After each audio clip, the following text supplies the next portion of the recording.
ইসরায়েলের দক্ষিণাঞ্চলে নতুন করে ক্ষেপণাস্ত্র হামলা শুরু করেছে ইরান। খামেনি বললেন, এই হামলায় আনন্দ পাচ্ছে বিশ্বের বহু মানুষ। ইরানের পর পাকিস্তানে হামলা চালানোর হুঁশিয়ারি দিল ইসরায়েল। গুঁড়িয়ে দেওয়া হতে পারে পরমাণু স্থাপনা। প্রকাশ্যে ইরানের পক্ষ নিয়েছে পাকিস্তান, তুরস্ক, উত্তর কোরিয়া, রাশিয়া সহ বহু দেশ। এখনও দর্শকের ভূমিকায় আরব বিশ্ব। ইসরায়েলে একের পর এক বিমান ভর্তি অত্যাধুনিক অস্ত্র পাঠাচ্ছে যুক্তরাষ্ট্র, জার্মানি। ইরানকে নিশ্চিহ্ন করতে চায় পশ্চিমারা। মধ্যপ্রাচ্যে ব্যাপক সামরিক উপস্থিতি বাড়াচ্ছে যুক্তরাষ্ট্র। জড়ো করছে রণতরী, যুদ্ধ বিমান সহ বিপুল সমরাস্ত্র। দফায় দফায় ছোড়া ক্ষেপণাস্ত্র হামলায় প্রকম্পিত ইসরায়েলের দক্ষিণাঞ্চলের একাধিক এলাকা। বিস্ফোরণে কেঁপে ওঠে বেশ কয়েকটি আবাসিক এলাকা। আগুনে ঝলসে যায় দাঁড়িয়ে থাকা একাধিক নারী। আতঙ্কে জনপদ বন্ধ করে দেওয়া হয়েছে অঞ্চলটির একটি ট্রেন স্টেশনও। শুক্রবার এমনই বিস্ফোরক তথ্য সামনে এনেছে কাতার ভিত্তিক প্রভাবশালী গণমাধ্যম আল জাজিরা। প্রতিবেদনে বলা হয়, ইরান থেকে ছোড়া ক্ষেপণাস্ত্রগুলো সরাসরি আঘাত হানে লক্ষ্যবস্তুতে।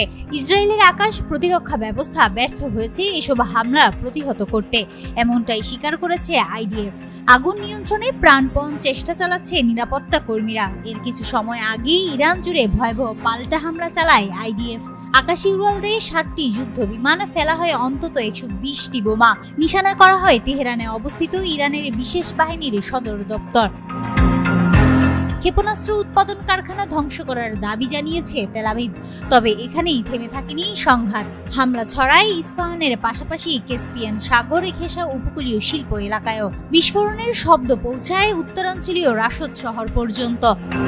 ইরানের ক্ষেপণাস্ত্র বিশ্বের সম্মানিত মানুষদের আনন্দিত করেছে বলে মন্তব্য করেছেন ইরানের সর্বোচ্চ নেতা আয়াতুল্লাহ আলী খামেনি। সামাজিক মাধ্যমে এক্স অ্যাকাউন্টে শেয়ার করা একটি ভিডিওর ক্যাপশনে তিনি এই মন্তব্য করেন। শুক্রবার এ তথ্য জানিয়েছে আল জাজিরা। সংবাদ মাধ্যমটি বলছে, ইরানের সর্বোচ্চ নেতা আয়াতুল্লাহ আলী খামেনির সোশ্যাল মিডিয়া প্ল্যাটফর্ম এক্স অ্যাকাউন্টে একটি ভিডিও শেয়ার করা হয়েছে। ওই ভিডিওর শুরুতে গাজায় ইসরায়েলি বিমান হামলা ও বেসামরিক লোকের উপর চালানো সহিংসতার দৃশ্য দেখা যায়। এরপর ভিডিওতে দেখানো হয় ইসরায়েলের উপর ইরানি ক্ষেপণাস্ত্র হামলার পর মানুষের উল্লাস এবং সেসব ক্ষেপণাস্ত্রের ফলে ইসরায়েলে সৃষ্ট ধ্বংসযজ্ঞের চিত্র। ভিডিওর ক্যাপশনে লেখা হয়েছে, ক্ষেপণাস্ত্রগুলো বিশ্বের সম্মানিতদের আনন্দিত করেছে। ধারণা করা হচ্ছে, ইরানের সর্বোচ্চ নেতার এই বক্তব্য তাকে সমর্থনকারী জনগোষ্ঠী, বিশেষ করে ফিলিস্তিন ও অন্যান্য মুসলিম দেশের জনগণের আবেগকে উস্কে দিতেই প্রকাশ করা হয়েছে। খামেনির এক্স অ্যাকাউন্টে শেয়ার করা এই ভিডিও এমন এক সময়ে প্রকাশ পেল যখন ইরান ইসরায়েল সংঘাত ভয়াবহ রূপ লাভ করেছে এবং মধ্যপ্রাচ্য জুড়ে উত্তেজনা চরমে পৌঁছেছে। এদিকে আয়াতুল্লাহ আলী খামেনিকে আর বেঁচে থাকতে দেওয়া যায় না বলে মন্তব্য করেছেন ইসরায়েলের প্রতিরক্ষা মন্ত্রী ইসরায়েল কাটজ। বৃহস্পতিবার ইসরায়েলের একটি হাসপাতালে ইরানি ক্ষেপণাস্ত্র হামলার প্রতিক্রিয়ায় একথা বলেন তিনি। দুটি নিরাপত্তা সূত্রের বরাত দিয়ে ইসরায়েলি আর্মি রেডিও জানায়, গুজদান এলাকা লক্ষ্য করে নিক্ষেপ করা ইরানি ক্ষেপণাস্ত্রটি বেশ কয়েকটি ছোট সাব ক্ষেপণাস্ত্রের সমন্বয়ে গঠিত ছিল। আঘাতের পর ক্ষেপণাস্ত্রটি খণ্ডিত হয়ে অঞ্চল জুড়ে একাধিক স্থানে আঘাত হানে। হিমাতুল জান্নাত, যুগান্তর নিউজ। ইরানের পরেই পাকিস্তানের পারমাণবিক কর্মসূচিতে হামলা চালানোর হুমকি দিয়েছেন ইসরায়েলের সাবেক উপপ্রতিরক্ষা মন্ত্রী মাসরি। সামাজিক যোগাযোগ মাধ্যম এক্সে দেওয়া এক পোস্টে তিনি এ হুমকি দেন। আরবি ও উর্দু ভাষায় মাসরি লেখেন, ইরানের অভিযান শেষ হওয়ার পর আমরা পাকিস্তানের পারমাণবিক কর্মসূচি ভেঙে দেওয়ার চেষ্টা করতে পারি। তিনি আরও লেখেন, পাকিস্তান ইরান থেকে খুব দূরে নয়, এটুকু বুঝলেই যথেষ্ট। মাসরি বর্তমানে কোনো সরকারি পদে নেই, তবে তিনি লেবার পার্টির শীর্ষ নেতৃত্বের অংশ হওয়ায় ইসরায়েলি রাজনৈতিক ও কৌশলগত মহলে তার প্রভাব রয়েছে। মাসরির এই পোস্টের পরপরই সামাজিক যোগাযোগ মাধ্যম ব্যবহারকারীরা ক্ষুব্ধ প্রতিক্রিয়া জানিয়েছেন। অনেকে পাকিস্তানের পক্ষে একজোট হয়ে মাসরির মন্তব্যের তীব্র নিন্দা জানিয়েছেন। পাকিস্তান স্ট্র্যাটেজিক ফোরামের এক্স অ্যাকাউন্ট থেকে এক ব্যঙ্গাত্মক পোস্টে বলা হয়েছে, এরকম কোনো পরিকল্পনার আগে ক্যাপ্টেন লুটসের সঙ্গে পরামর্শ করে নিও, উনি অবশ্যই স্ট্র্যাটেজি ঠিক করতে সাহায্য করবেন। আরেকজন ব্যবহারকারী উসমান ঘানি লিখেছেন, হা যখন আমাদের পারমাণবিক অস্ত্র ছিল না তখন তোমরা মিশন ফ্যান্টম ফ্লাইট চালাতে সাহস করনি, আর এখন আছে তাই স্বপ্ন দেখে যাও। এর আগে সোমবার পাকিস্তানের উপপ্রধানমন্ত্রী ও পররাষ্ট্রমন্ত্রী ইসাক দার ইসরায়েলকে কঠোর সতর্কতা বার্তা দিয়েছেন। তিনি বলেন, ইসরায়েলের উদ্দেশ্যে আমাদের বার্তা স্পষ্ট, পাকিস্তানের দিকে চোখ তুলে তাকাবেন না। তিনি আরও বলেন, দেশটি সর্বোচ্চ সতর্ক অবস্থায় আছে এবং যে কোনো আগ্রাসনের জবাব দিতে পাকিস্তানের যথেষ্ট শক্তি ও দৃঢ়তা রয়েছে। গোটা মধ্যপ্রাচ্যকে একাই অশান্ত করে রেখেছিল ইসরায়েল। তাদের কাঁধে আমেরিকার হাত থাকায় আরব বিশ্বের কেউ চোখ তুলেও তাকাতো না। একাই সেই বেপরোয়া অপ্রতিরোধ্য নেতানিয়াহু বাহিনীকে নাকানি চুবানি খাইয়ে ছাড়ছে ইরান। বুক চিতিয়ে জানান দিচ্ছে, বাঁচতে হলে শিরদার উঁচু করে বাঁচতে হবে। দেয়ালে পিঠ ঠেকে যাওয়ার পর ইরান ইসরায়েলের বিরুদ্ধে যে যুদ্ধ শুরু করেছে তাতে একটুও সায় দিচ্ছে না আরব বিশ্বের তেমন কোনো দেশ। তবে ধীরে ধীরে ঠিকই তেহরানের পাশে দাঁড়াতে শুরু করেছে রাশিয়া, তুরস্ক, উত্তর কোরিয়া, ভেনেজুয়েলা সহ বাঘা বাঘা দেশগুলো। প্রকাশ্যে এখন তারা ইসরায়েলকে চোখ রাঙাচ্ছে। কোন কোন দেশ ইরানের পক্ষে অবস্থান নিয়েছে আর তারা কি বলছে? শুরুতে চুপচাপ থাকলেও এখন বসে নেই উত্তর কোরিয়া। যুদ্ধ চলবে আর সেখানে কিম জং উনের নাম থাকবে না, তা কি করে হয়? রকেটম্যান খ্যাত কিম জং উন তো ইসরায়েলকে রীতিমতো মধ্যপ্রাচ্যের ক্যান্সার হিসেবে আখ্যায়িত করেছে। নিজের রকেটম্যান নামের সুবিচার করতেই যেন ঠুসঠাস ডজনখানেক রকেট ছড়ে এনে দিন। ইরাকের সরকার আনুষ্ঠানিকভাবে তেমন কিছু না বললেও দেশটির জনগণ ঠিকই রাস্তায় নেমে গেছে ইরানের পক্ষে।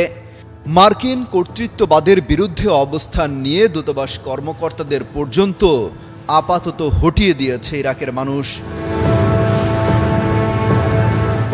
রাশিয়া এবার প্রকাশ্যে ইসরায়েলকে হুঁশিয়ারি দিয়েছে।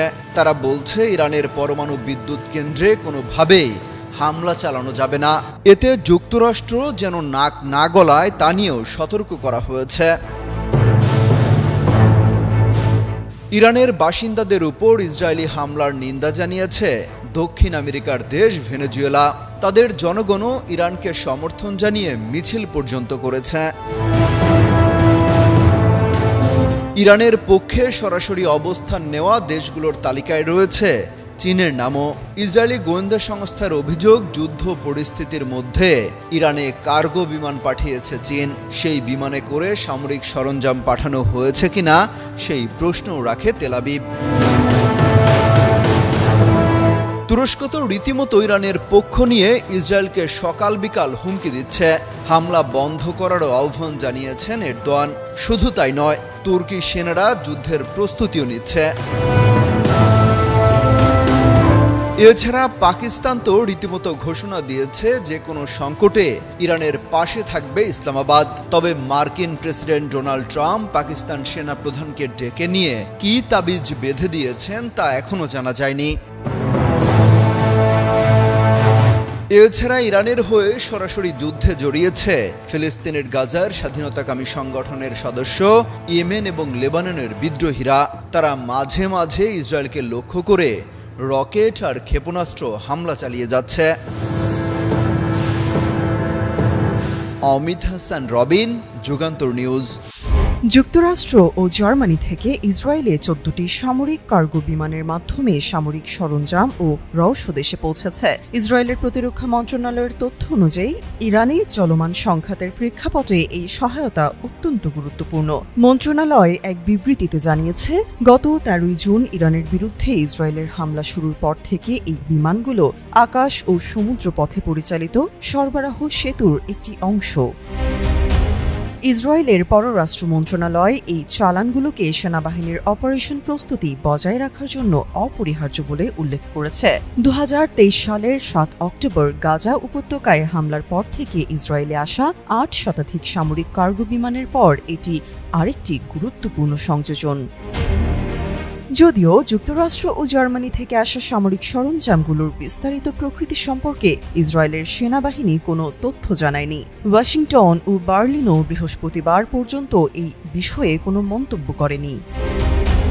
13 জুন ইসরায়েল ইরানে হামলা চালানোর পর থেকে উভয় দেশের মধ্যে পাল্টাপাল্টি হামলা চলছে, যার ফলে উভয় পক্ষেই ব্যাপক ক্ষয়ক্ষতি ও প্রাণহানি ঘটেছে। ইসরায়েলি কর্তৃপক্ষের তথ্য মতে ইরানি ক্ষেপণাস্ত্র হামলায় এখন পর্যন্ত কমপক্ষে 25 জন নিহত এবং শত শত মানুষ আহত হয়েছে। অন্যদিকে ইরানি গণমাধ্যমের প্রতিবেদন অনুযায়ী ইসরায়েলি হামলায় ইরানে 639 জন নিহত এবং 1300 জনেরও বেশি মানুষ আহত হয়েছে।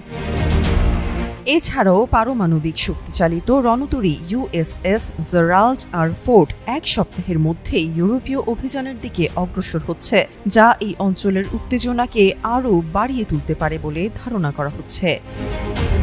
তামান্না তাবাসসুম শ্রেয়া, যুগান্তর নিউজ। ইরান ও ইসরায়েলের মধ্যে চলমান উত্তেজনার মধ্যেই মধ্যপ্রাচ্যে যুক্তরাষ্ট্রের সামরিক উপস্থিতি উল্লেখযোগ্যভাবে বৃদ্ধি পেয়েছে। নৌবাহিনীর যুদ্ধজাহাজ থেকে শুরু করে পারমাণবিক শক্তিচালিত বিমান বাহিনী রণতরী পর্যন্ত ওয়াশিংটন তার সামরিক সক্ষমতা জোরদার করছে, যা আঞ্চলিক ভূ-রাজনৈতিক প্রেক্ষাপটে নতুন করে আলোচনার জন্ম দিয়েছে। গত সপ্তাহে পেন্টাগন ভূমধ্যসাগরে দুটি ক্ষেপণাস্ত্র ধ্বংসকারী যুদ্ধজাহাজকে ইসরায়েলের কাছাকাছি যাওয়ার নির্দেশ দিয়েছে। এর মধ্যে USS সুলিভান্স ডেস্ট্রয়ার পূর্ব ভূমধ্যসাগরে প্রতিরক্ষা কার্যক্রম চালিয়ে যাচ্ছে, যদিও একজন মার্কিন কর্মকর্তা জানিয়েছেন আর্লিবার্গ ডেস্ট্রয়ার এলাকা ত্যাগ করেছে। এই ডেস্ট্রয়ারগুলো বর্তমানে ইসরায়েলকে লক্ষ্য করে ছোড়া ইরানের ব্যালিস্টিক ক্ষেপণাস্ত্রগুলোকে প্রতিহত করতে সহায়তা করছে। একই সাথে যুক্তরাষ্ট্র তার বিমান শক্তিও বাড়াচ্ছে। সম্প্রতি ইতালির একটি ঘাঁটি থেকে 12টি F-16 যুদ্ধবিমান সৌদি আরবের প্রিন্স সুলতান বিমান ঘাঁটিতে স্থানান্তর করা হয়েছে। পাশাপাশি মধ্যপ্রাচ্যে নিজেদের সামরিক স্থাপনাগুলোতে F-35 এবং F-22 র্যাপচারের মতো অত্যাধুনিক যুদ্ধবিমানও মোতায়েন করছে ওয়াশিংটন। ইউরোপের গুরুত্বপূর্ণ অবস্থানগুলো যেমন ইংল্যান্ড, স্পেন, জার্মানি এবং গ্রিস থেকেও 21টি জ্বালানি ভর্তি বিমান এবং যুদ্ধ বিমান মধ্যপ্রাচ্যে পাঠানো হয়েছে। যদিও এই পদক্ষেপগুলো সরাসরি সংঘাতের সঙ্গে সম্পর্কিত কিনা তা এখনও স্পষ্ট নয়, তবে একজন বিশেষজ্ঞর মতে ট্যাঙ্কার বিমানে এই উজ্জয়ন অত্যন্ত অস্বাভাবিক। পারমাণবিক শক্তিচালিত বিমানবাহী রণতরীগুলোর আনাগোনাও চোখে পড়ার মতো। USS কার্ল ভিনসন বর্তমানে আরব সাগরে অবস্থান করছে, যার স্ট্রাইক গ্রুপে 4টি যুদ্ধজাহাজ রয়েছে। অন্যদিকে USS নিমিটস ইন্দো প্রশান্ত মহাসাগর থেকে মধ্যপ্রাচ্যের দিকে অগ্রসর হচ্ছে। মেরিন ট্রাফিক প্ল্যাটফর্ম জানিয়েছে মঙ্গলবার ভোরে সিঙ্গাপুর যাওয়ার পথে মালাক্কা প্রণালীতে এর সর্বশেষ অবস্থান ছিল। এছাড়াও আরেকটি পারমাণবিক শক্তিচালিত রণতরী USS জেরাল্ড আর ফোর্ডও একই সপ্তাহের মধ্যে ইউরোপীয় অভিযানের দিকে যাত্রা করছে। তামান্না তাবাসসুম শ্রেয়া, যুগান্তর নিউজ।